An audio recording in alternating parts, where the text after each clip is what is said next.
Hello and welcome to my YouTube channel. I want to thank everyone that has viewed my initial video. I want to thank everyone that has subscribed. Thank you so much, guys, for the support. Today I'm in one of the oldest buildings of the Church of Jesus Christ of Latter-day Saints. I'm in the Montana Branch Meeting House, and this building was erected in 1991. I specifically chose this building for today's video because of what this building represents. And well, it's a topic for another day, but I've been thinking, this page is dedicated to pioneers of our time. But I will not be doing anyone any justice if I omitted this one pioneer, a legend. I refer to him as a gardener who became a legend and ultimately a pioneer. A pioneer in the Sunnyside area, a pioneer in the Pretoria Stake, a pioneer in the Atteridgeville ward. Ntate Thomas Mokgokolo. This is a story of a man who was approached by missionaries, and they invited him to come and hear the message of the restoration. As humble as he was, he accepted the invitation. And so he's going through these messages, he's going through the discussions. He's invited to then attend one of the meetings in the Sunnyside chapel, which he does. And I guess he feels something through the discussions. He feels something while attending, these meetings with the saints in the Sunnyside chapel. But there's a dilemma. The dilemma is that he's got his own church. And even though he's got his own church, he cannot deny what he's feeling. So eventually a time comes where he's invited to be baptized. So he accepts.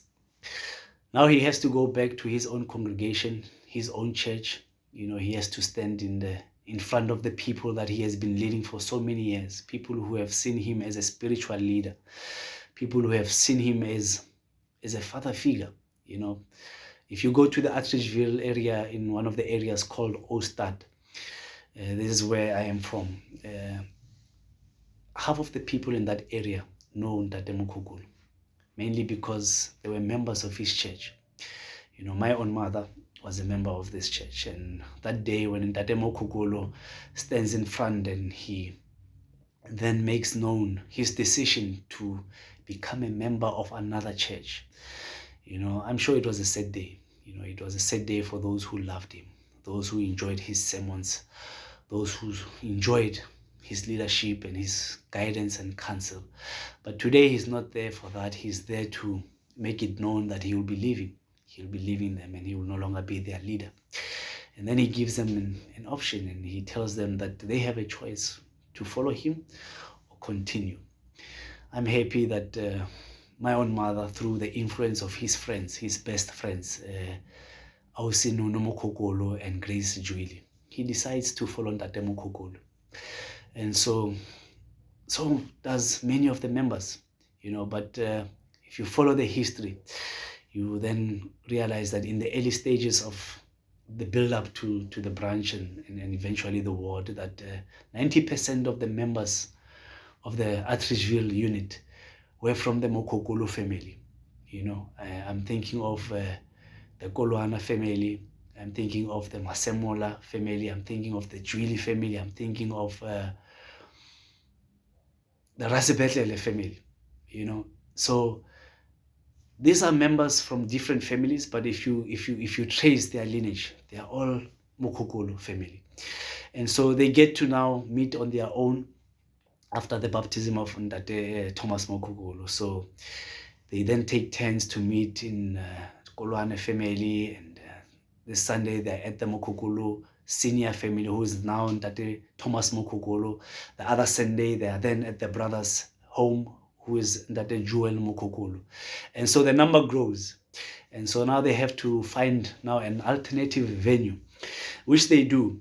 They then find a place, Mbolekwa tennis court. That's where then they have their meetings, and these are the early stages, and they grow in number. Obviously challenges grow as well, and they're then chased away from that area. They now find a new home in the Ramushu Hall. That's where they meet. And I remember vividly those those meetings in those two buildings. So they sort of go back and forth, alternating between Ramushu Hall and the Mbolekwa tennis court because of the challenges that they were facing. But then the time comes where the Lord blesses them with their own building. So if you go to the Atteridgeville area, you find at the corner of Letswalo and Mokgokolo Street, there's this wonderful building. But I'm just grateful for this wonderful man, a man who, when the time came for him to make a decision, he didn't hesitate. He knew what was right. He knew what was to be done. And a lot of families have been blessed because of the decision of this one man. There's a lot of people that we are going to be talking to, people who were part of history, people who knew Ntate Thomas Mokgokolo personally.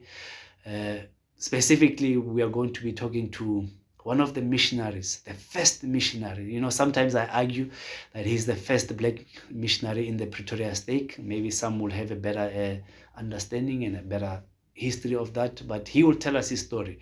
But I know for a fact that he's the first missionary in the Atteridgeville ward. But in DNC, the Lord says, be not weary in well-doing, for you are laying a foundation of a great work. And I can attest to that. And that day, Thomas Mokgokolo, wherever he is, I'm sure when he looks down on what he has been able to achieve. Now, if you go to the Atteridgeville area, there are 2 units there, 2 strong units. I just sometimes, if this was a political podcast or YouTube channel, which is not, I would be arguing, why didn't they call it the Atteridgeville Stake? Why did they call it Mopani Stake? But that's a debate for another time. But I'm grateful for Ntate Thomas Mokgokolo. I'm grateful for his example and him being a pioneer. There was no way we could go on with this channel, this adventure, without mentioning him. He's the father of the Atteridgeville ward. He's the pioneer of pioneers, and I'm grateful for him and the lessons that I've learned from him. And I challenge the members of the Atteridgeville ward, to go back to the history. There's a rich history in the Atteridgeville ward, and I'm hoping that together we are going to uncover and share those rich stories. Stay tuned.